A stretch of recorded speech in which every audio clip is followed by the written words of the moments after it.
Hey, Rick Sammon here. The name of my class is Salmonisms, Speed Learning Advice for Making Awesome Images. So you may be wondering, what the heck are Salmonisms? Salmonisms are quick photo tips that drive home a point fast, just like a quote. Now, I have 52 Salmonisms in this class.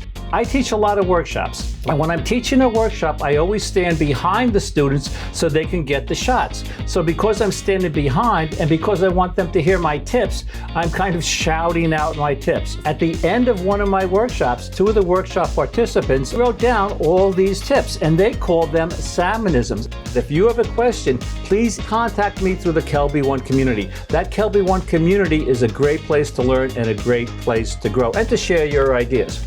That's it for now. Stay safe. I'm Rick Sammon. I'll catch you later.